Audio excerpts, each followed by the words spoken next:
سرکار نے فلاح انسانیت کے لیے جو دوسرا کام کیا نا، وہ لوگوں کو احساس دلایا ہے کہ اگر غلطی ہو جائے تو تم نے بندوں کے سامنے اپنے آپ کو کلیئر نہیں کرنا، تم نے تو رب کے سامنے اپنے آپ کو کلیئر کرنا، اللہ کے سامنے تم نے بچنا ہے کہ میرا گناہ معاف۔ اور حضور احساس پیدا کرتے تھے۔ بخاری شریف میں قبیلہ غامدیہ کی اس عورت کا تذکرہ موجود ہے جو خود آئی تھی، کوئی گرفتار کر کے نہیں لایا تھا، وہ از خود آئی۔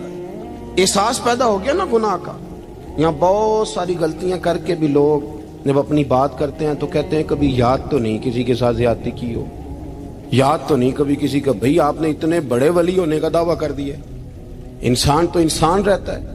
بڑے بڑے لوگ کہہ گئے کہ یا اللہ اگر انجانے میں بھی بھول گئے ہیں تو ہم سے درگزر فرما، لیکن جب ہم تیار ہی نہیں ماننے کو۔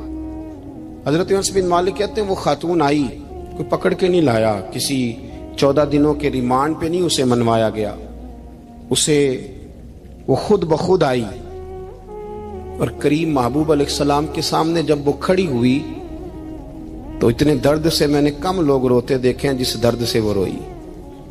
عرض کرنے لگی حضور میں غلطی کر بیٹھی ہوں، مجھ سے زنا ہو گیا، مجھے پاک کر دے۔ تو محبوب کریم علیہ السلام نے فرمایا تو کیسے ثابت کرے گی تو نے گناہ کیا؟ یعنی مجرم کو ثابت کرنا پڑ رہا ہے کہ میں گناہ گار۔ یہ وہ کمال ہے کہ انسانوں کو احساس ہونے لگے کہ یہاں ہم غلط ہیں۔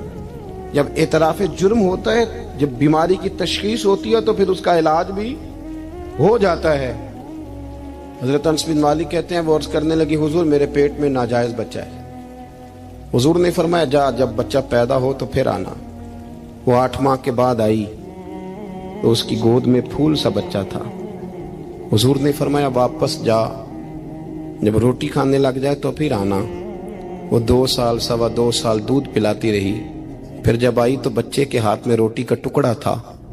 کریم محبوب صلی اللہ تعالی علیہ وسلم سے آ کے جب اس نے بات کی تو وہ درد سے روئی، کہنے لگی یا رسول اللہ 3 سال ہونے کو ہیں، میں نے گناہ کیا ہے، میں ساری رات سو نہیں پاتی۔ حضور تڑپتی، اگر اس حال میں مر گئی تو اپنے رب کو کیا منہ دکھاؤں، مجھے پاک کر دے، میرے حال پہ رحم فرمائے۔ محبوب کریم صلی اللہ علیہ وسلم نے بچہ ایک صحابی کو دیا، فرمایا بچوں کی طرح پالنا، اور کہا اسے لے جاؤ، پتھر مار مار کے اسے سنسار کر دو۔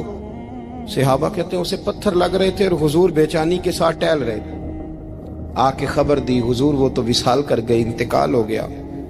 فرمایا یہاں تک تو بات اس کی تھی۔ حضرت انس بن مالک کہتے اب محبوب کریم نے صحابیات سے فرمایا اسے غسل دو، کفن پہناؤ، جنازہ تیار ہو جائے تو مجھے خبر کرنا۔ حضرت انس بن مالک کہتے ہیں غسل ہوا، کفن ہوا، جنازہ تیار ہوا تو حیران ہم تب ہوئے جب میرے محبوب نے فرمایا صفے بناؤ، میں خود جنازہ پڑھاؤں گا، میں خود جنازہ پڑھاؤں۔ اور سرکار نے جنازہ پڑھایا تو ایک شخص کی زبان سے نکلا حضور اس ملعون کا معاذ اللہ جنازہ جس نے ناجائز بچہ جنا، اس کے لیے آپ دعا کر رہے ہیں، جنازہ پڑھا۔ حضور فرمانے لگے خاموش ہو جاؤ، تم نے گناہ دیکھا ہے، اس کا احساس نہیں دیکھا، تم نے غلطی دیکھی ہے لیکن اس کی توبہ کا انداز نہیں دیکھا۔